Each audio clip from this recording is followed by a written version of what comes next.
E falando de condições meteorológicas, mas olhando lá para fora do país, subiu para 25 o número de mortos na tempestade de neve que atinge os Estados Unidos desde a última semana.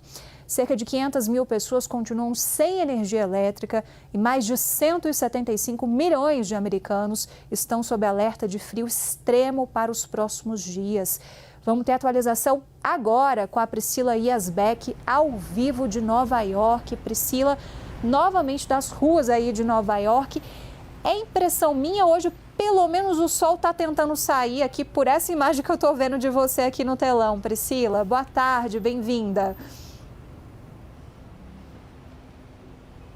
Oi, Isabel, boa tarde a você, a todos que nos acompanham. Sim, Nova York tem essa característica, né, de ser muito gelada, mas muito ensolarada também. Então, quando você fica no solzinho, dá uma sensação um pouco mais tranquila, mas ainda assim, sensação térmica agora aqui em Nova York de menos 15 graus, a temperatura menos 6, mas como é uma ilha, venta muito, então a sensação térmica fica ainda um pouco mais negativa. Também há previsões de temperaturas negativas ao longo dessa semana, não só aqui em Nova York, mas em outras cidades, Chicago com previsão de menos 20 graus, Washington com previsão de menos 15 e meteorologistas dizendo que pode ser que uma nova tempestade de neve atinja a costa leste dos Estados Unidos nos próximos dias. De qualquer forma, aquela tempestade que atingiu o país no final de semana já se afastou, já passou pelos Estados Unidos, já chegou no Atlântico, mas uma massa de ar ártico mantém as temperaturas ainda geladas. É por isso que vocês estão vendo aqui, ó, esse gelo que ele foi afastado da calçada, mas ele não derrete porque justamente as temperaturas ainda estão muito negativas por aqui. Infelizmente, essa tempestade de neve deixou vítimas fatais, o número de mortos subiu para 25 e são pessoas que faleceram vítimas de hipotermia e também houve casos de pessoas que faleceram quando estavam fazendo algum tipo de atividade de lazer ao ar livre. É o caso de 3 meninos que estavam no ensino fundamental e que se afogaram em um lago congelado em Bonham, no Texas, perto da fronteira com Oklahoma. Também no Texas, duas meninas de 16 anos estavam num trenó de neve puxado por um jipe. Elas bateram em uma árvore e uma delas, infelizmente, não resistiu. Também no Arkansas, um jovem de 17 anos morreu depois de bater uma árvore também enquanto estava sendo puxado num trenó de neve por um quadriciclo. Então essas são algumas dessas vítimas. Também aqui em Nova York, o prefeito Zoran Mandani tinha falado sobre 7 pessoas que morreram, mas ainda não se sabe se essas mortes estão ligadas à onda de frio, à tempestade de neve.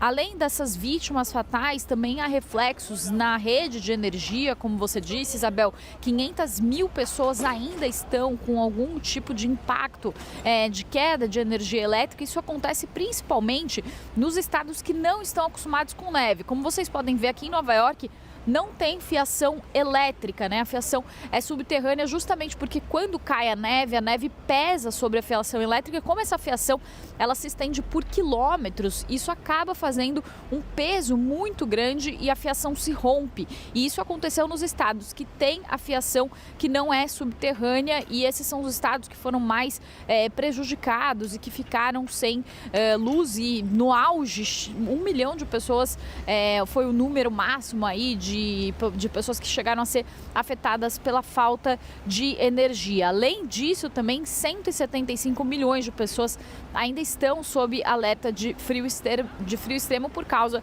dessas temperaturas congelantes que se mantêm. Houve também, claro, impactos no tráfego aéreo. A gente vem falando sobre isso aqui, que no domingo foram cancelados quase 12 mil voos, então o maior número de cancelamentos de voos num dia desde a pandemia, e mais de 6 mil voos foram cancelados também nessa segunda-feira. Nessa terça-feira já há uma previsão de uma normalização um pouco maior dos voos, mas ainda reflexos dos voos que foram atrasados e que vão sendo retomados ao longo da semana. As escolas também voltam a funcionar. Ontem aqui em Nova York, por exemplo, os alunos tiveram aulas remotas, mas hoje já há uma normalização. Como a gente pode ver, a temperatura está muito fria, mas muita gente já andando pela rua, as coisas voltando mais ao normal. normal. Ao longo do final de semana, muitas lojas, o comércio fechou, algo muito raro aqui em Nova York. E o que também muitas pessoas americanas relatam é que o que foi muito raro foi a extensão e a quantidade de estados que foram afetados por essa tempestade de neve, com Texas, Carolina do Norte, por exemplo, estados mais ao sul também sendo afetados por essa tempestade de neve, algo inédito aqui nos Estados Unidos, com inclusive o Central Park registrando 30 centímetros de neve no seu recorde desde 1905 e vários lugares também dos Estados Unidos registrando temperaturas negativas recordes. Eu volto com você, Isabel. A gente aqui no Brasil só entende o que vocês estão passando quando chega alguém e diz, olha, tá mais frio nessas cidades todas e estados relatados pela Priscila do que no Alasca. Aí a gente entende que realmente está muito frio, a vida vai voltando aos poucos ao normal, né, Priscila? Muito obrigada pelas suas atualizações.